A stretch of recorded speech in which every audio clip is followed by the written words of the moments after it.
नमस्कार। India debate में आप सबका स्वागत है। मैं हूं आशुतोष पाठक। पश्चिम बंगाल की खबर सुनते सुनते आप भी थक गए होंगे, लेकिन पश्चिम बंगाल का इंपैक्ट तो कम हो ही नहीं रहा है। पश्चिम बंगाल का जो कास्केडिंग इफेक्ट है या ट्रिकल डाउन इफेक्ट कह लीजिए, जो मर्जी कह लीजिए आप, जबरदस्त इफेक्ट हो रहा है।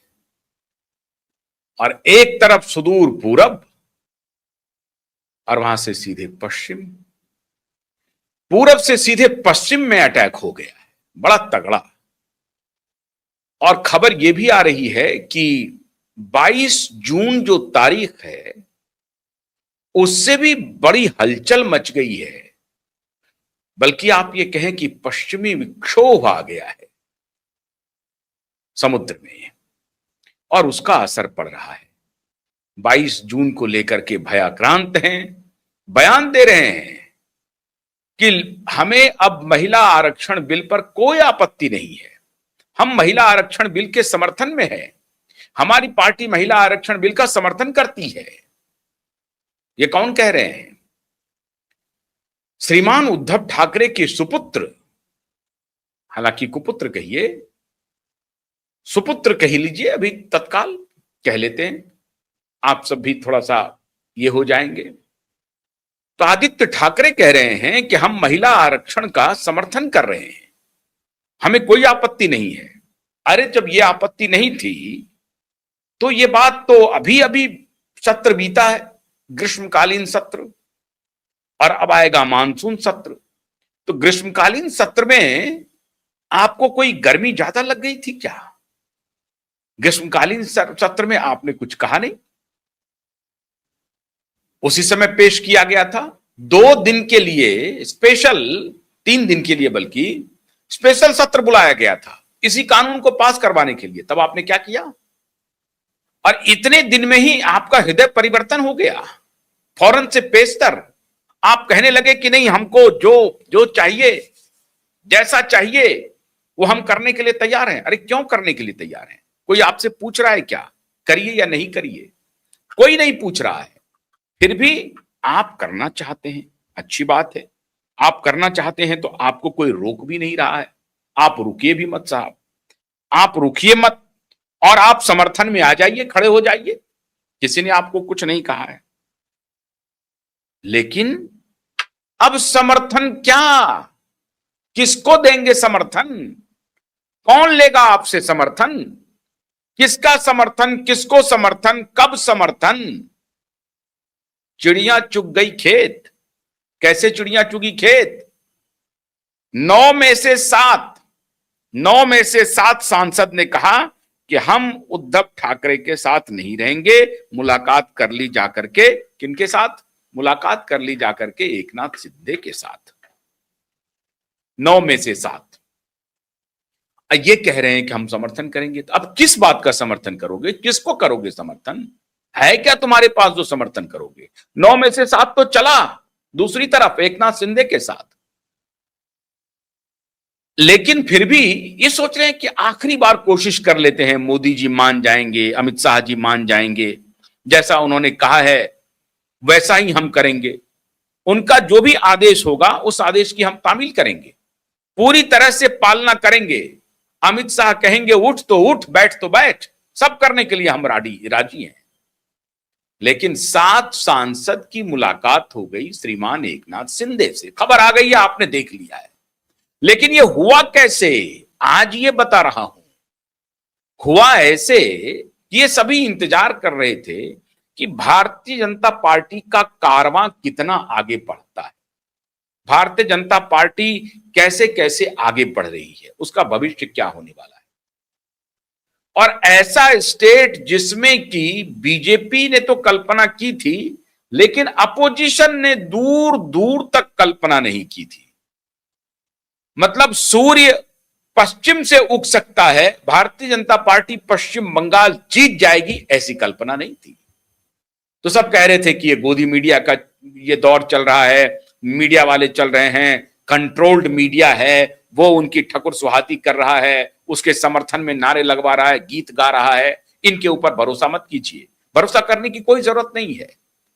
पश्चिम में उग सकता है, बीजेपी पश्चिम बंगाल नहीं जीत सकती, बात सही है। 78 वर्षों में पहली बार आप कल्पना कीजिए, जिस जनसंघ के कर्ता धर्ता श्यामा प्रसाद मुखर्जी जिस स्टेट से आते हैं, उस स्टेट में वो 78 वर्ष लग गई इस संगठन को, उस पार्टी को, आरएसएस, जनसंघ, उसके बाद बीजेपी, लेकिन 78 वर्ष के बाद आखिर में सफलता मिली। तो दूर दूर तक अपोजिशन के बहुत सारे लीडरान को ये अंदेशा नहीं था, अंदेशा बिल्कुल भरोसा नहीं था कि भारतीय जनता पार्टी जीत सकती है। कहां पे जीत सकती है? पश्चिम बंगाल में जीत सकती है, और कहीं भी जीत जाए, लेकिन भारतीय जनता पार्टी पश्चिम बंगाल में नहीं जीतेगी। और उसी तरीके से पंजाब का भी अभी चल रहा है। तो ये बीजेपी का भविष्य देख रहे थे, बीजेपी का भविष्य उज्जवल हो गया।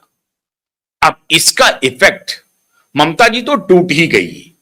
ममता जी के तो एक और सांसद ने इस्तीफा दे दिया राज्यसभा से, 4 सांसद ने इस्तीफा दे दिया है, संभवतः एक और लेडी सांसद ने इस्तीफा दे दिया, 4 सांसद ने इस्तीफा दे दिया राज्यसभा से, और उधर तो 22-23 का आंकड़ा पहुंच ही गया है। तो ममता जी की पार्टी तो खत्म हो गई पूरी तरह से। अब ममता जी, शरद पवार जी इस बात पर बैठक कर रहे हैं क्या किया जाए, चला जाए, वहीं से तो निकले थे, हमारी गंगोत्री तो कांग्रेस ही है, तो वापस चलते हैं गंगोत्री में, वहीं स्नान करते हैं जाकर के।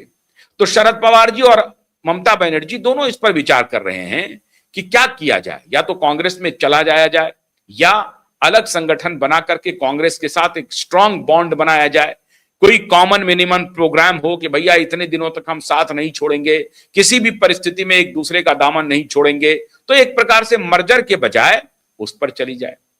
तो ठाकरे, इधर ठाकरे का क्या करेंगे, ठाकरे भी सोचेंगे, और उसके बाद ममता दीदी समझाएगी ठाकरे को कि भाई तुम्हारे पास भी अब कुछ रहा नहीं, क्या करोगे, किधर जाओगे। तो या तो अब 100 शर्त, बिना शर्त उद्धव ठाकरे भारतीय जनता पार्टी में आना चाहता है। मोदी नहीं ले रहे हैं, अमित शाह नहीं ले रहे हैं, बिना शर्त आने के लिए तैयार है, बिना शर्त, लेकिन नहीं आ रहे हैं, नहीं लिया जा रहा है। मोदी और अमित शाह दोनों ने वीटो लगा दिया। फडणवीस साहब की क्या भूमिका है मुझे नहीं मालूम, लेकिन बिना शर्त आने को तैयार हैं उद्धव ठाकरे, आदित्य ठाकरे भारतीय जनता पार्टी के तरफ अलायंस में, लेकिन लेने को तैयार नहीं है। क्योंकि अब तुम्हें लेकर के करेंगे क्या, तुम्हारा क्या, तो तुम्हें तिल तिल कर, जिसको कहते हैं ना, याद है, याद कीजिए आप, यही उद्धव ठाकरे थे जिन्होंने खुद जूते निकाल करके नरेंद्र मोदी के फोटो को जूतों से पीटा था।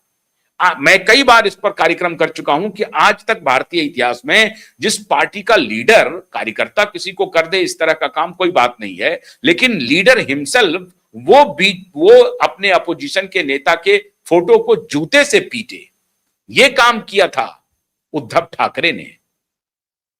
अब वो उद्धव ठाकरे कह रहे हैं कि बिना शर्त हम आप में शामिल होने के लिए तैयार हैं, और आदित्य ठाकरे कह रहे हैं कि हम महिला रिजर्वेशन बिल को भी समर्थन कर रहे हैं। आप नेक्स्ट मॉनसून सत्र में क्यों, अरे क्यों कर रहे हो, अब तो डीएमके के भी आ गए 30 सांसद, राज्यसभा में 8 और लोकसभा में 22, और तृणमूल कांग्रेस के सांसद तो आ ही गए। तुम्हारी जरूरत क्या है, कोई जरूरत नहीं है, खेल खत्म हो गया।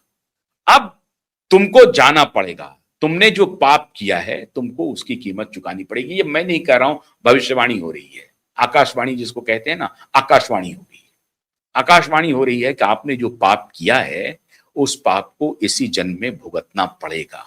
तो अब आपका बचा हुआ जो सांसद है 9 में से 7 चल पड़ा इधर एकनाथ शिंदे के साथ। उन्हें भारतीय जनता पार्टी नहीं लेगी, हालांकि बातचीत चल रही होगी, लेकिन वो चल पड़े एकनाथ शिंदे के साथ।